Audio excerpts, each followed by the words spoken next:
بس آج یہ پکا ارادہ کرو میرے بھائیوں، یہ شعبان کا بہت ہی مبارک مہینہ ہے. یہ شعبان کا مہینہ اللہ جل جلالہ وعم نوالہ اپنے بندوں کو رمضان المبارک کے لیے تیاری کرنے کے لیے دیتا ہے. میرے بندے مجھ سے رمضان المبارک میں زیادہ سے زیادہ فائدہ اٹھائیں، زیادہ سے زیادہ فائدہ اٹھائیں. پہلے ہی دن سے میری ان کی طرف توجہ ہو جائے، اس کے لیے اللہ نے شعبان کا مہینہ بنایا ہے. 15ویں شعبان کو اللہ تعالی شانہ بڑے بڑے چند گنہگاروں کے علاوہ جو توبہ نہیں کرتے سارے گناہ معاف فرما دیتے، سب کے گناہ معاف فرما دیتے.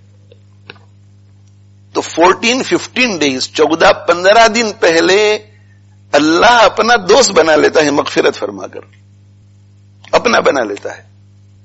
تو عزم کرو، میرا جو بھی بھائی یہاں بیٹھا ہوا ہے اور میری جو بھی بھائی گھر میں سن رہا ہے، دور کہیں بیٹھ کر سن رہا ہے، کسی دوسرے ملک میں سن رہا ہے، میری بہن جو گھر میں بیٹھ کے سن رہی ہے، ہر شخص پوری توجہ کے ساتھ میری آگے والی بات سنے.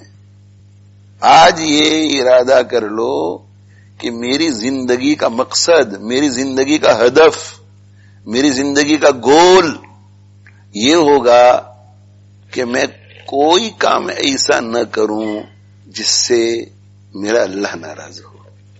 اللہ ناراض ہو ایسا کام میں نہیں کروں گا. زید کرے، عمر کرے، بکر کرے، اللہ کرے کہ وہ بھی نہ کریں، بیوی کرے، ماں باپ کرے، اولاد کرے، دوست کرے، اللہ کرے کہ وہ بھی نہ کریں، لیکن سب کریں، مجھے نہیں کرنا ہے. گناہ سے بھی دور رہوں گا، گناہ کے ماحول سے بھی دور رہوں گا، گناہ کرنے والوں کی صحبت سے بھی دور رہوں گا. سب مجھے بیکورڈ سمجھے، سب ایسا سمجھے کہ عجیب آدمی ہے یار، کسی بھی فنکشن میں حصہ نہیں لیتا، اس میں کیا ہو گیا، تھوڑا بہت مزہ اگر کر لیا تو. نہ مجھے ایسا مزہ نہیں چاہیے جس سے میرا اللہ ناراض ہو. ناجائز طریقے سے خوشی پانے والے کو سوچنا چاہیے کہ اس خوشی کی حیثیت ہی کیا ہے جس سے پیدا کرنے والا ناراض ہو. مجھے تو وہ خوشی چاہیے جس خوشی کے نتیجے میں مجھے پیدا کرنے والا خوش ہو. تیری جدا پسند، میری جدا پسند، تیری میری جدا پسند، تیری جدا پسند.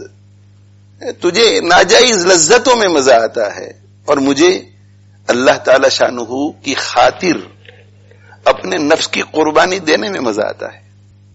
تیری پسند یہ ہے کہ نفس کو تو خوش کرے ناجائز لذتوں کے ذریعے، اور میری پسند یہ ہے کہ ناجائز لذتوں کو قربان کر کے، نفس کو توڑ کر میں نفس کو پیدا کرنے والے کو راضی کروں.